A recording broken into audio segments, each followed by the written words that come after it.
John D. and Catherine T. MacArthur Foundation, supporting creative people and effective institutions committed to building a more just, verdant, and peaceful world. More information is at macfound.org.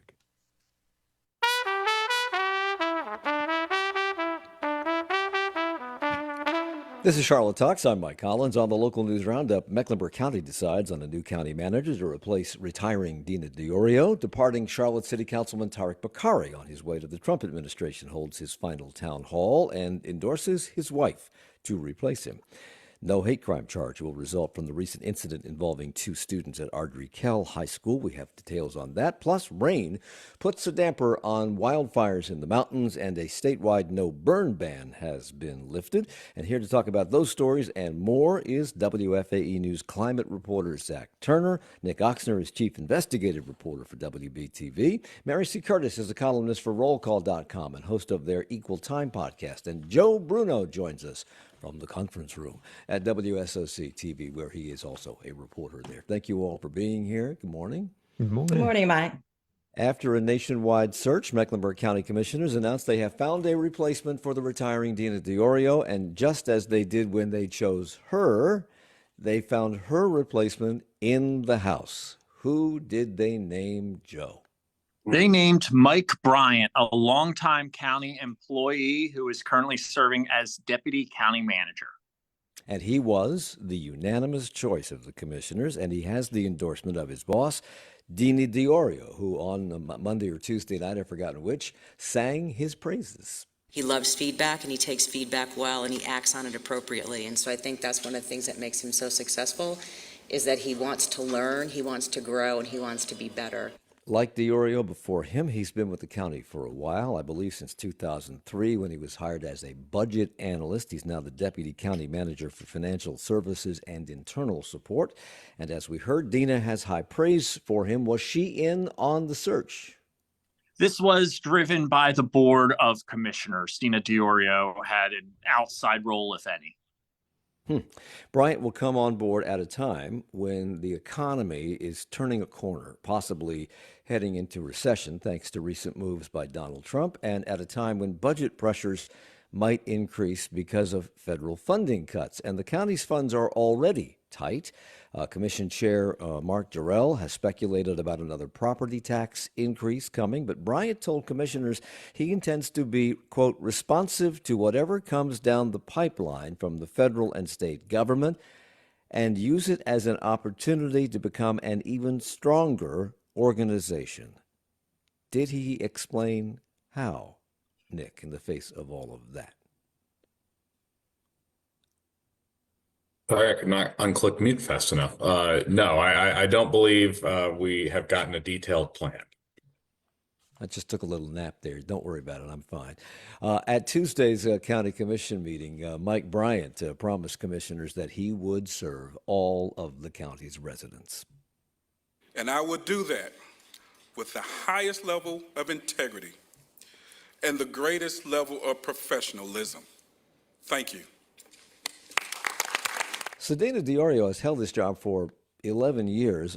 A lot of people who live here have only known Dina Diorio as the county manager. And she is, I like her because she's tough, but fair. And she speaks her mind, doesn't really pull a lot of punches. So how will his style, do you think, differ from hers? Yeah, no, I'm a big Dina fan for the reasons you just mentioned. You always know where you are, where you stand with Dina. Yeah, you're exactly right. She is really all anybody knows as county manager for a lot of people who've moved here. Mike Bryant, I've known him as well for several years now. He certainly doesn't have the same demeanor as Dina Diorio. He doesn't strike me as someone who is, I don't want to say looking for a fight, but, aggressive in that manner. I do know that the county workers view him as a fellow worker almost, like somebody who has come through the ranks of county government. He is extremely well qualified. He was in charge of the budget for a number of years as well. So he's kind of the perfect guy to be taking over as county manager during all of this period of transition with Mecklenburg County finances. Yeah. So he begins his job on July the 1st. She will retire on June 30th. So more to come. We spoke about another impending departure last week when Charlotte City Councilman Tariq Bakari announced that he would be going to Washington to take a job as the deputy of the Federal Transit Administration within the Department of Transportation. And this week he held a final town hall with constituents. Unlike some Republicans, he likes doing town halls. In fact, he said he was a little sad that this one would have to be his last one. Joe, how many people showed up? What did he have to say? You know, it wasn't like the town hall that Chuck Edwards had last month or a couple weeks ago when, you know, the room was packed and overflowing with people. But the purpose of the town hall was to really let residents of District 6 know updates on crime, down zoning, the Unified Development Ordinance, single family zoning, and infrastructure projects in South Park. And then, of course, it had this extra flair of him saying, "This is my last one, and I'm heading to Washington." So one thing he did was throw his support to his wife, Krista Bukhari, to finish out his term in that District 6 council seat. Council has to appoint a Republican by law to take over that seat. Is she then the shoo-in? I would not call her a shoo-in. I think she might be considered a front runner. I think it remains to be seen if she'll clear the field. Certainly, you know, there aren't a whole lot of places that Republicans can get elected in the city of Charlotte. District 6 is one of those places they can. So this is a rare opportunity if there's a Republican who lives in that district to take a shot at the seat. And certainly there are a number of qualified Republicans who live in that district. However, I think Tariq Bakari's endorsement and new position, as well as Krista Bakari's qualifications and background, give her a significant leg up. And now she just needs to work on getting 6 votes from Charlotte City Council. At that town hall meeting, Tariq Bakari told people that he believed she was the best person for the job. Of course, if he didn't say that, then he couldn't go home. But did he say why, other than the obvious? Well, I mean, she intimately knows the work. She was a former state house candidate. She does have relationships in Raleigh, like Tark has as well. She knows the district, and she also has been putting in work. She's done work with CMPD. She's organized fundraisers. She got passionate about infrastructure improvements after a tragic incident where a driver crashed into her and significant injuries happened as a result. So she knows she would be able to hit the ground running if she is appointed to this seat.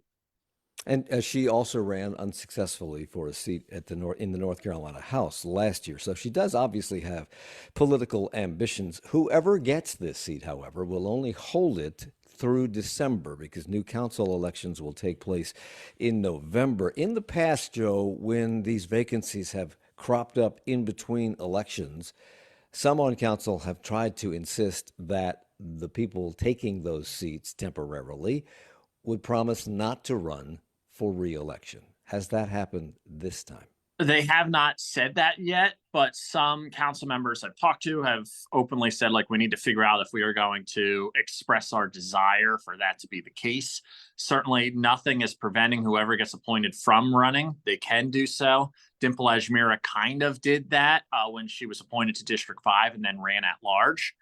So if whoever gets appointed wants to, they can. I think that if, you know, just knowing how council operates and their preference for appointing a temporary member, somebody who would be able to hit the ground running. I have no idea if he's interested. I haven't talked to him, but like, let's just say Kenny Smith all of a sudden wanted to come back. That's the kind of person that they, in years past, have appointed. Like Greg Phipps got appointed to the at-large seat because he knew the work and they knew it would be a temporary role for him. So, you know, they like the idea of appointing somebody who can just hit the ground running, but not express an interest in the seat in the future. Why in the past have they made that stipulation? Is it simply because they don't want to put the crown of incumbency on somebody and give them an unfair advantage at re-election time? Yeah, you're exactly right. And, you know, I think there's politics at play here too. You know, they don't necessarily want to endorse someone when they may have other friends who run for the seat. I think the dynamics are a little different with a Republican appointment because they don't have to worry about the primary, but I'm sure they are also somewhat thinking about who the Democrat in this race will be running against. And, the Democrats do want this seat. It would be their benefit to have this seat, even though they have a supermajority on city council. So that's what I was thinking. This whole discussion is who, the Republicans want to position someone who can actually challenge and defend this seat, because we know the last two races Bakari's won have been very tight. And so this makes it an open seat for all intents and purposes, makes it even more of a toss up in the next election. Do we know about her politics? Are they similar to Tarek's? Krista, are they similar? Are they the same? Or do we have any idea? From my understanding, they are generally the same. I'm not sure municipal wise, because she ran for a state house seat. So not all of the questions and positions align necessarily directly. Yeah. I do know she wasn't totally opposed to the sales tax increase when she ran for the state house. And she also significantly outperformed Trump in her district. So there was some Democratic support when she ran in that state house race. So there is speculation that once Tarek Bakari is in his job in Washington as the #2 transit official at DOT, that his presence might help Charlotte find funding for its transit ambitions. What, if anything, has he said about that? He's kind of said it's too soon to talk about specifics with his job and what he will or will not do. Also, we still are kind of far away from that being a problem. I think that's a problem the city would love to have. Right now, they really need to focus on getting the option to have that referendum this fall. So you talked to Mayor Vi Lyles about what his ascension to the Trump administration might mean for Charlotte. I believe everything helps the transit plan. Mobility is what we're going to do. This is, and I think he's been a part of this. And he's helped us to be more consistent in what we were doing and to make some steps forward. But at his Monday town hall, Tarek Bakari told constituents that he remains deeply conflicted, his words, over the city's plan to overhaul its transportation system. Still, the only other Republican on council, Ed Driggs, was optimistic about what he might be able to do for us. We're penciling in about $5 or $6 billion of federal support that we hope to get. So Mr. Bakari in his new role could be instrumental in helping us access all the right people and getting the best application process we can. And when you asked Ed Driggs, Joe, about Bakari's misgivings about our transit plan, here's what he said.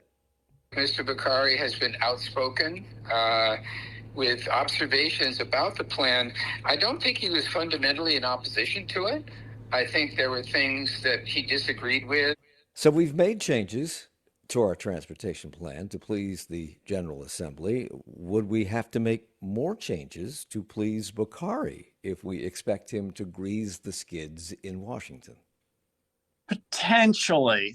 Steve Harrison had a great article last week that kind of questioned the timing over whether Charlotte will even be ready to present a lot of these ideas to Washington during Trump's term here over the next 4 years. We're talking about a 30-year plan. Certainly, I think that it would be wise for City Council to involve TARC more than they have been. If they keep putting this transit plan off and keep putting off asking for all the things they need to get it started, we're not going to need the trains. We'll have flying cars by then. He announced that his last day on has he announced what his last day on council will be? No, not yet. He hasn't submitted his formal letter of resignation. Okay.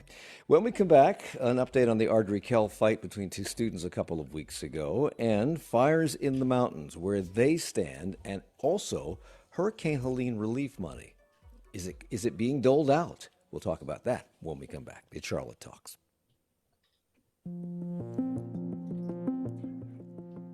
On the next Charlotte Talks, we look at the number of people who go to work every day but are homeless. High rents and low wages are partly to blame. Economic issues over the last several years is another. We look at how this translates to Charlotte Monday at 9 on 90.7 WFAE.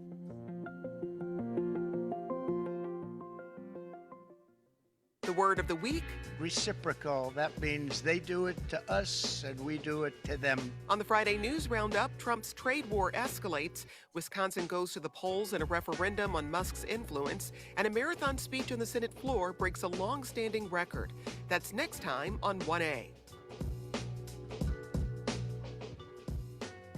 You can catch 1A this morning at 10 on WFAE, where support comes from Mazda of South Charlotte, pledging to help end child hunger in the Carolinas through ongoing support of Second Harvest Food Bank of Metrolina. Details about this initiative at mazdaofsouthcharlotte.com. Support also comes from the Charlotte Ballet, presenting Carmen, a tale of passion, betrayal, and fate where love, jealousy, and choice collide. Performed live with Charlotte Symphony Orchestra May 2nd through the 11th at Night Theater. More at charlotteballet.org.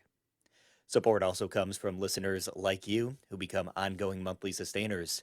To find out more, visit WFAE.org.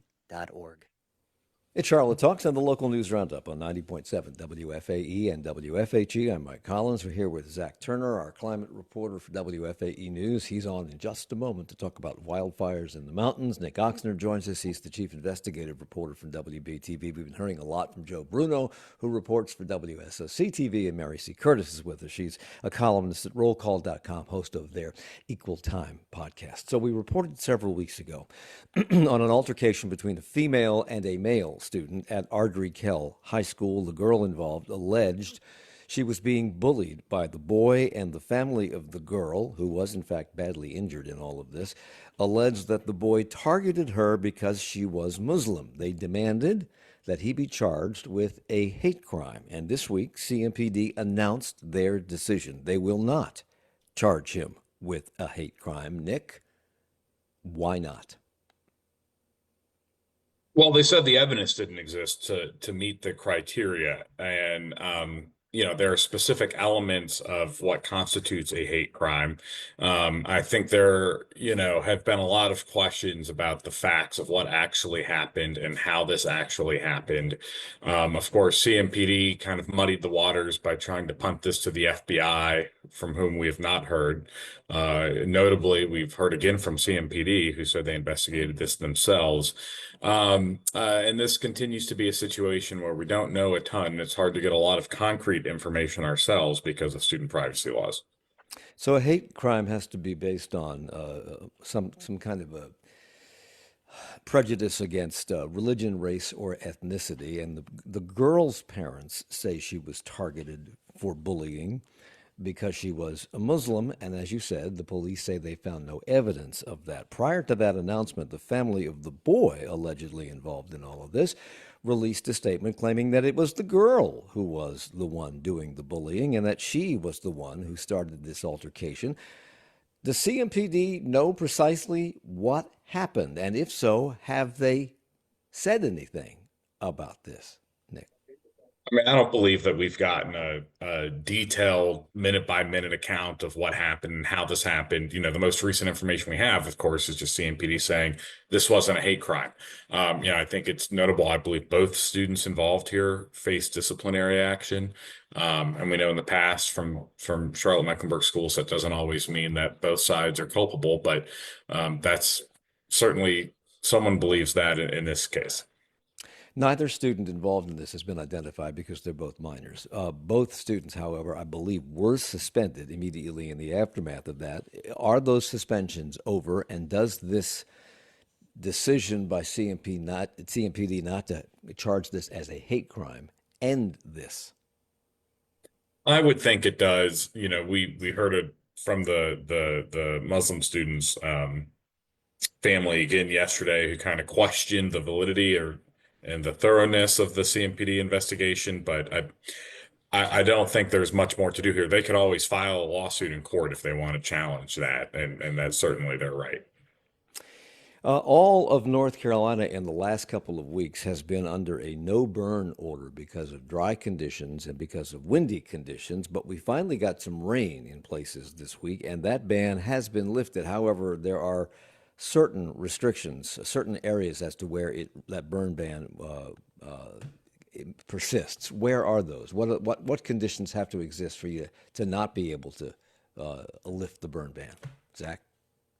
Oh, so for you to have this burn ban in place, you mean you're basically looking at some factors in terms of wind conditions and relative humidity. If you're in these long-standing drought conditions, if you have a lot of available fuel, then you're going to see these burn bans in place to prevent the spread or starting of another wildfire. So the state initially had a burn ban. They mandated it, but now they're putting it in the hands of local authorities. What is the situation in local authorities can make a decision for the locality that they're in right now? So what is the major decision in this region? Have they been Well, looked at here too? right now, as it stands, so the big fire that we've been looking at and kind of tracking over the last couple of weeks has been the Black Cove complex fires, this combination of the Black Cove fire, the Deep Woods fire, and the Fishhook fire. Those have been mostly contained at this point, as well as the Table Rock complex fire that was burning up from South Carolina and kind of touched into North Carolina a little bit. But we still have some ongoing blazes going on, I think, in Swain County and Haywood County as well at the moment.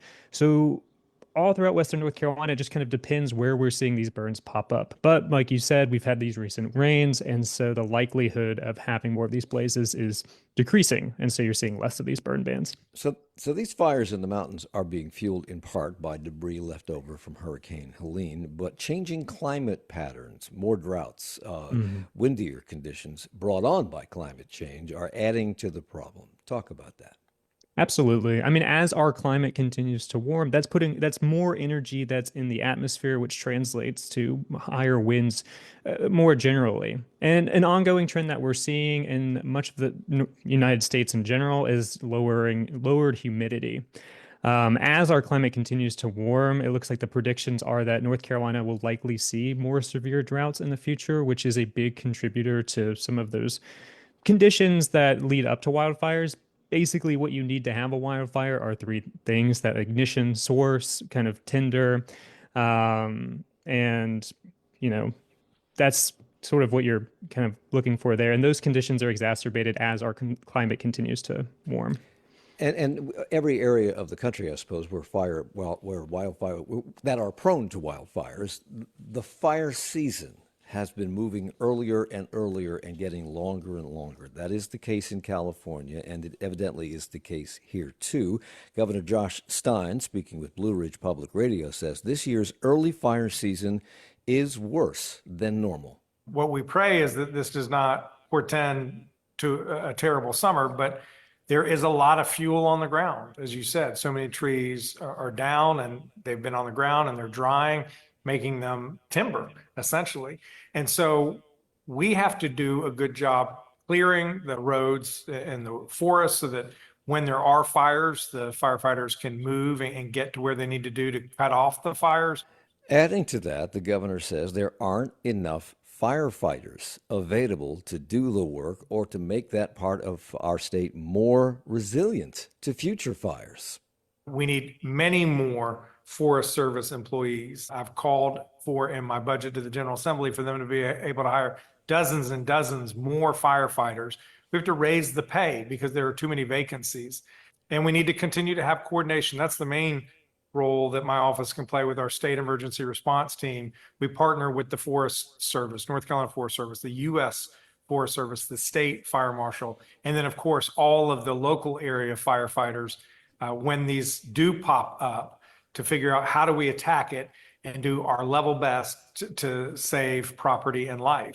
He says we have to fill those vacancies. Zach, how many vacancies are there and what is the contributing factor to them? Not sure an exact number on those vacancies, but having those recent firings in the U.S. Forest Service has just diminished the pool of workers that you have available. When I was talking to Mountain True's Josh Kelly, who's a forestry expert there, he had mentioned that while none of the folks that were fired at the U.S. Forest Service were explicitly firefighters, they all had some of that fire management training. And so that just kind of reduces the amount of people that you have available in the region to respond to these wildfires when they happen. On top of that, you've got all of the storm debris that's making it more difficult for the number of firefighters that you have to access the perimeters surrounding these blazes. So backing up, in February, as most of us remember, the Forest Service and the Park Service got rid of a lot of probationary employees. They were terminated rather by DOGE and by the Trump administration, including about 17 employees working for the North Carolina National Forests. Here's what Mountain Truth's Josh Kelly, here's how he explained it to you when he spoke to you. None of the people that were laid off were firefighters by job description, but almost all of them had firefighter training and worked on fires when needed. So you're reducing the pool of people available to help fight fires. So help me understand this. If none of these people laid off were actually people that they send out to fight the fires, why are their layoffs hurting efforts to fight fires? It's a number of reasons too, because these are people that are in charge of also kind of doing prescribed burns on federal land. We've got a lot of national forests out there in Western North Carolina. And so having these folks able to do fuel reduction, getting those trees that were felled during Hurricane Helene out of the way before they can dry out and become additional fuel is essential to making sure that you don't have more dangerous, more severe blazes down the road. So while they're not trained necessarily as firefighters to like go and drive these engines, they are playing an important role in terms of reducing the amount of fuel available to these wildfires before they happen, and then during that response, when you have one of these wildfires that's spreading, when you have these bad conditions like drought, like high winds, that's just less people that you have to cut those fire lines and kind of get through a lot of that debris, which is creating these enormous access issues for folks working to manage these fires. Mary. Yeah, and as Zach was saying, the lines in these jobs, they aren't that exact. The layoffs at FEMA, at the National Weather Service, all of these federal jobs, including the Forest Service, but in these other agencies, will have an effect on prediction and, fire prevention and all of these things. So we don't know yet all the collateral damage that's happening from the cuts across different federal agencies. And unfortunately, we probably won't know the full effect until there is another weather disaster, another weather event, a fire, a flood. And then we'll see, oh, okay, the folks that worked for FEMA, that worked with the National Weather Service, that worked with the Forest Services, they all did something to alleviate the problem. Zach. And going back, I guess, to some of the access issue as it relates to these U.S. Forest Service workers that were fired, like they were working on projects to get infrastructure that was damaged by Helene, that's on federal property, back intact. So, and a lot of those roads are going to be essential for folks in the Forest Service and the North Carolina Forest Service, for firefighters to be able to access the perimeter of these fires. They're also a big part of how we get money that's being channeled from the federal government into these communities in North Carolina. So without them, you're trying to fit like a rock size, amount of funding down a straw of personnel that is just not big enough to accommodate. As was the case with other layoffs throughout the federal government resulting from DOGE, many of them were rolled back. Many of the people were rehired, and that is the case here. But Josh Kelly with Mountain True told Blue Ridge Public Radio that even though some of those laid off still had their equipment, these layoffs lead to a lot of change, which takes time to sort through. And this is at a time when they're facing all these things with regard to fire season and cleaning up brush, etc. And he pointed out that a lot of the houses in the mountains were not built to withstand the wind and rain brought on by these new, stronger, wetter hurricanes. Here he is. Not everybody is 25 years old with a chainsaw and a bunch of friends that can help clear out the downed trees around their house. And there are a lot of houses in Western North Carolina that were built without any thought for fire. And even without Helene, those houses are still at risk.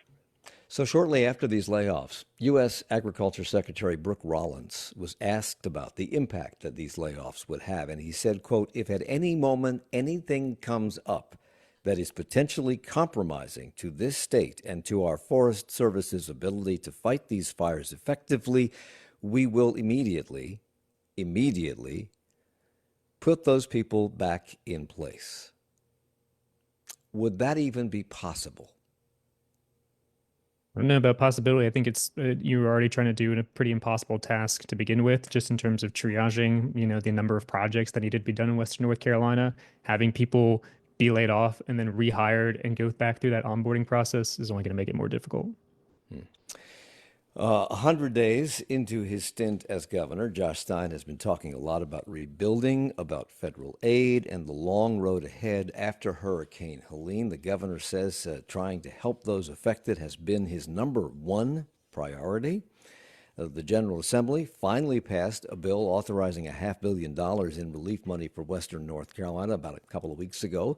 So far, they have allocated more than $1 billion to that effort. Some programs have completely spent their portion of that money, but it was reported this week that about $750 million remains unspent. Nick, why?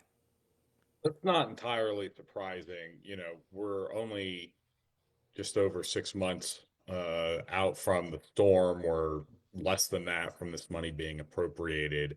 I think some context is needed here when you look at stories like this and numbers like this. The way we recover from hurricanes involves and other disasters involves a lot of bureaucracy. That requires a lot of red tape, a lot of hoops to be jumped through, a lot of boxes to be ticked before money can actually be spent.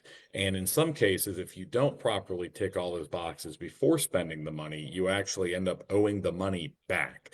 So we have to strike a balance here. And I hate to defend the government, which I know is unusual for me on this program. But, this is not the period of time at which we should be calling it slow yet. Well, Jonathan Krebs is Governor Stein's Western North Carolina Recovery Advisor. He says some of that unspent money is set aside to be matched by the federal government, but because FEMA has been covering most expenses up to now, that money has not been needed. A lot of this is kind of working through its process, and some of these funds are intended to be spent over the course of a year or over 18 months. And so there may be reasons for specific delays and why all of the funds aren't expended, here as we stand today. But as you said, Nick, that doesn't necessarily tell the whole story. Our colleague Colin Campbell at WUNC in Chapel Hill reports that $10 million allocated in October to help child care facilities to recover and get up and running was not parceled out until February 25th.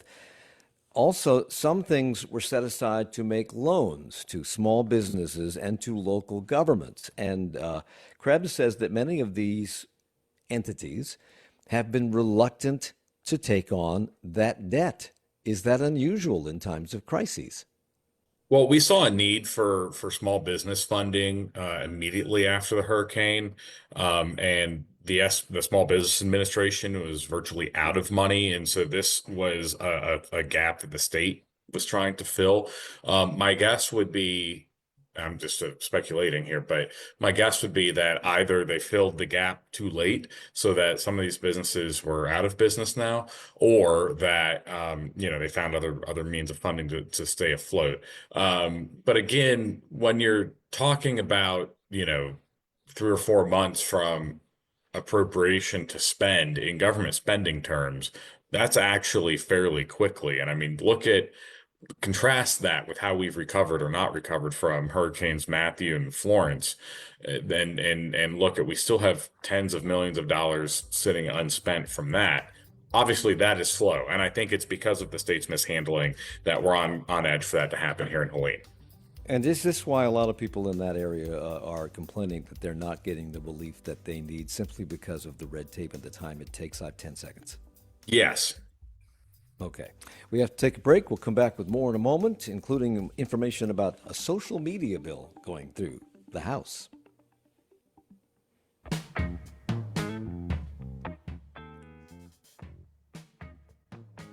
Coming up on 1A, the president announces tariffs and U.S. consumers brace for impact. The latest on the Signal Chat scandal, and Cory Booker sets a Senate speech record.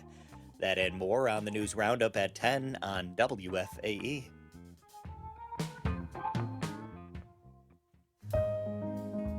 A growing number of Carolinians are choosing to include WFAE in their will or trust. Planned gifts help ensure our future as a trusted news source. Whether you want to support continued coverage of the arts, education, climate, politics, or leave us flexibility for new opportunities, your gift will leave a lasting impact. Explore your options and learn more about WFAE's Legacy Society at wfae.org/support. Support comes from Heartwood Tree. Winter trees allow for a more careful examination of tree structure. Heartwood Tree Services arborists can recommend long-term goals heading into the spring season. Consultation at heartwoodtree.com. Support also comes from Catawba College, committed to educational innovation, sustainability, business advancement, and healthcare improvement. More about Catawba's Good Goes Far initiative at catawba.edu. Support also comes from listeners just like you who become ongoing monthly sustainers. Find out more by visiting our website at WFAE.org. And thanks. It's Charlotte Talks on Listener Funded, 90.7 WFAE and WFAE.org. It's the local news roundup. I'm Mike Collins here with Zach Turner, our climate reporter at WFAE News, Mary C. Curtis, columnist for Rollcall.com, host of their Equal Time podcast. Joe Bruno is a reporter for WSOC-TV, and Nick Ochsner, chief investigative reporter for WBTV. North Carolina State Senate Republicans chose a new majority leader this week. Senator Michael Lee of New Hanover County is their man to replace Senator Paul Newton, who resigned to become the general counsel at the University of North Carolina, Chapel Hill. That makes Michael Lee the Mitch McConnell, John Thune of the state Senate. Does he wield that kind of power, Nick? In the state Senate, there's one person who yields power above all others, and that is Senator Phil Berger, the longtime Senate President pro tem, who just carries on the fine tradition of the Democrat leaders before him. But it is notable. Mark Bassnight was a longtime Senate President pro tem under the Democratic reign before Berger and company ousted their control of the Senate. It is notable that when Bassnight was in the job, he had a very strong and stable lieutenant, a guy named Tony Rand from my hometown of Fayetteville. And Berger has not had a Tony Rand as he has run the Senate and functionally the state for more than a decade now. So it is interesting to see yet another changeover.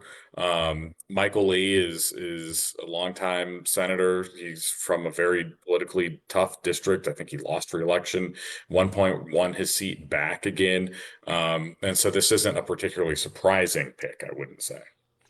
Well, Michael Lee joined Phil Berger as the primary sponsor of a bill to ban DEI in schools, and which would prohibit local school districts from having DEI offices or from teaching students what the bill defines as, quote, divisive concepts or engage in, quote, discriminatory practices.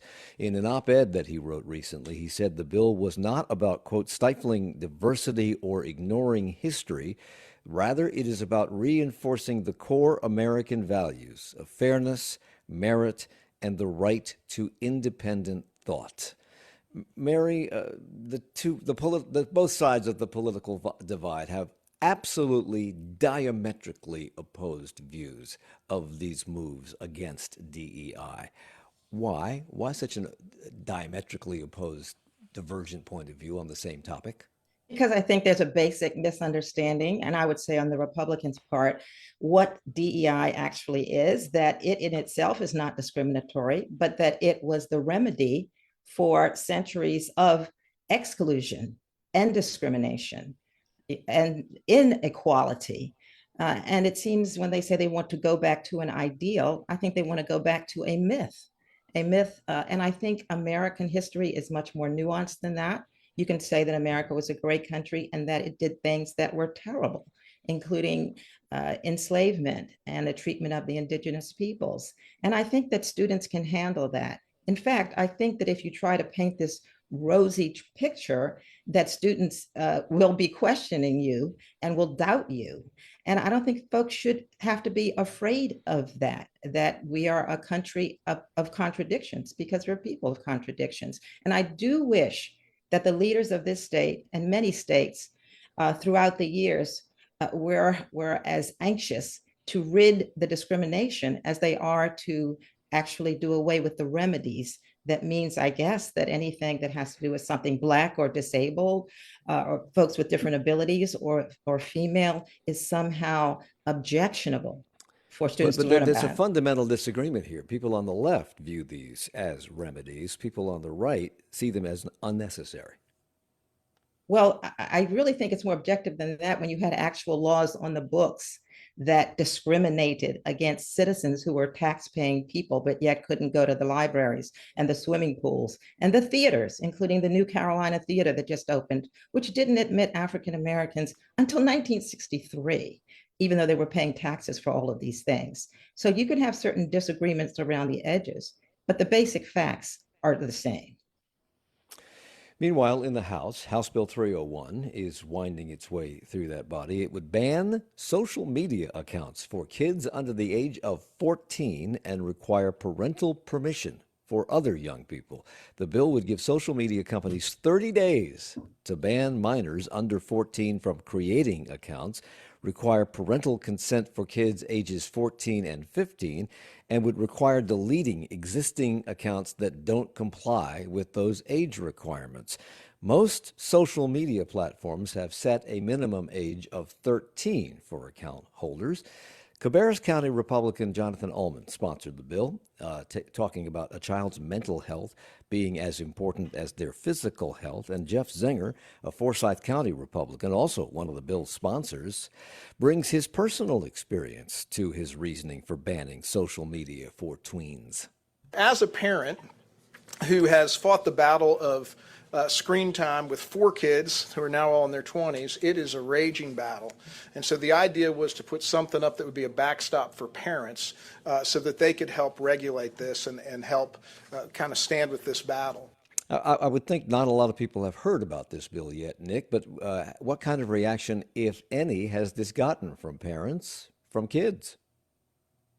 I don't know that it's gotten a lot of reaction writ large. And Mike, we should also say that this bill is introduced in the long session, which is a time at the General Assembly every 2 years where lots of proposals come forth, many of which never come to fruition. So, while some version of this might become law one day, it may not at all, or it might become law as we're talking about it today. But, I think this is rooted in research that finds children end up spending more time on their devices on social media than they intend. And it's rooted in good-natured intent, but already we've seen some issues raised by the Retail Merchants Association that this could have an oversized impact on some services on the internet. So we'll see if this ever becomes law. How would you enforce it? How would you know the real age of an account holder? And have any penalties been proposed along with this legislation? Yeah. Penalties have been proposed, with the North Carolina Department of Justice being the enforcement mechanism via lawsuit in state court, with penalties up to $50,000 for each violation. And then account holders who would be able to sue or have a right of action for up to $10,000 damages on a platform where they're knowingly allowed access. But, this is the same question. The bill sponsors have pointed out we do this now for gambling websites and for alcohol-based websites, age verification. But I'll also remind you, at some point, folks have pointed out that this was the same kind of tack that lawmakers took against Pornhub and other pornographic websites that resulted in that site just shutting down access in North Carolina. Yeah. Rayla Collins is with the ACLU, the American Civil Liberties Union in North Carolina. They believe this violates a child's constitutional rights. The internet is our nation's primary marketplace of ideas, and social media's primary purpose is to allow users to speak. So would this be legal? Would it be a violation of free speech? Okay. Yeah, that was my radio shrug. Sorry. Your radio shrugs don't work. I got to tell you. That's why you have to call them radio shrugs out loud. Yes. We appreciated it, Nick. Okay. As we all know, Republican Judge Jefferson Griffin has been contesting the victory of his opponent in the state Supreme Court race, Justice Allison. Help me out here. Her name is gone. Riggs. Thank you. She won that race by 734 votes after 2 recounts, but he wants 65,000 votes disqualified, thrown out. The two are in the middle of a court battle to that end, but last weekend, a wrinkle appeared. A photograph of a young Jefferson Griffin surfaced, evidently while studying at UNC Chapel Hill. In the early 2000s, his fraternity, Kappa Alpha, held an Old South ball at which its members, including Griffin, dressed up in Confederate apparel. Okay. Should we care about this? This isn't blackface. It is true that some would find this distasteful. Others would find it just silly. Others may see nothing at all wrong with this and may view any attempt to disqualify him over a picture of him in a Confederate uniform at the age of 20 as another example of cancel culture. Mary, should we care? Should this be an issue? That he valorized a time and a place that also disenfranchised a whole lot of people. I think it just says something about him. We're not talking about ages ago. Let's face it, Wake Forest disallowed this stuff in 1987. And here he is in the early 2000s, long since the time when people and fraternities and colleges were saying this might not be a good idea, belonging to Kappa Alpha Order, which is a fraternity that has gotten into a lot of trouble for things like this. And reporting has said that when they wanted to stop these kinds of hoop skirt Confederate balls, that he was one who was very much in favor of keeping it. So I think that it is fair game, if he's trying to disenfranchise all these voters, for us to look and see what kind of a person he may have been then. And he can apologize now, and that's all well and good. But the pictures show he's pretty darn happy to be there. It was reported, I don't know if it's accurate or not, that the year after this picture was taken, he was leading the charge to ban Confederate flags from future balls as a part of this. But he issued a statement saying, over 20 years ago, I attended a college fraternity event that, in hindsight, was inappropriate and does not reflect the person I am today. I did not fully grasp the broad historical and social implications. There are some that would argue you're a college student, you should, but as we all know, you mature at different levels and you learn at different rates. In this group photo, about 30 young men are all in these Confederate uniforms. There are no rebel flags, no signs espousing racist slogans. The photo was obtained by the Associated Press, but someone had to alert them of its existence. Is this someone just trying to stir up politics during this fight over the court, or is it another acknowledgement of an organization that has been described, as you point out, Mary, as a lightning rod for controversy for decades because of racist and insensitive action by some of its fraternity members? Where do you come down on that? Well, like I said, it seems that we want to hold people accountable, some people, for things they do when they're young. But it seems that particularly for white men, that they are just boys will be boys. This is just something done, youthful indiscretion. And the fact that he's in the news because of trying to overturn this vote I think it is, we could look at it and everybody can make their own judgment about the person. Only he knows what he feels. But as I said, Kappa Alpha is a fraternity that you choose to join, and it does come with its own reputation. And this wasn't 100 years ago. This was 20 years ago. 25. Just as 25, background, the AP reports that this fraternity claims Robert E. Lee, as its spiritual founder, has long supported the Lost Cause, which is a view of history that romanticizes the Confederacy and portrays the Civil War as a valiant struggle for states' rights, unrelated to the enslavement of Black people. But also for background, because I've done many shows on this, the first paragraph of every article of secession from every state that seceded says that slavery was the primary reason for leaving the Union. That's the first in the first paragraph of all of it. And Robert E. Lee has been debunked as not exactly a heroic person, but an incredibly cruel enslaver.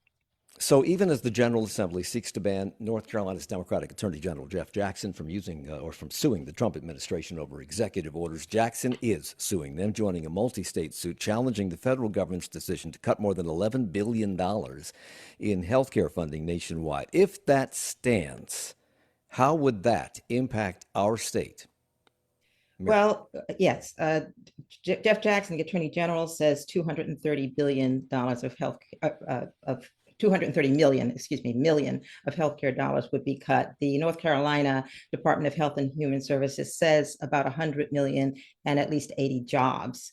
And they say this will go into a lot of local Health and Human Services offices, and it will include things like mental health services, addiction treatment, infectious disease studies, measles. We know that it's coming back, a measles study, all of these things, and seniors and some of their health care needs. And so that's why Jeff Jackson, along with attorneys general from other states and also healthcare officials, are fighting these Trump cuts. And we see this happening all over the country. And particularly since RFK Jr.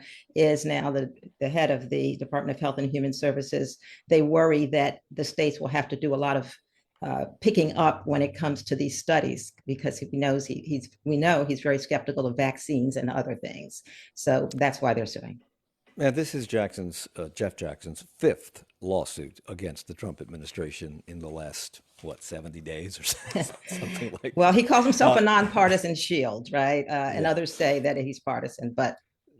So I'm not sure, Joe, why this is news, because there seems to be a new traffic pattern every 10 minutes at the Charlotte Douglas International Airport. But this week, there's a new traffic pattern at the airport. What's the difference? They are sending the Ubers and Lyfts upstairs to the arrivals. So no longer will they have to battle with the rest of traffic on the departures level. And it is a nightmare. It's always been a nightmare. And hopefully it goes from a nightmare to just a bad dream with these changes.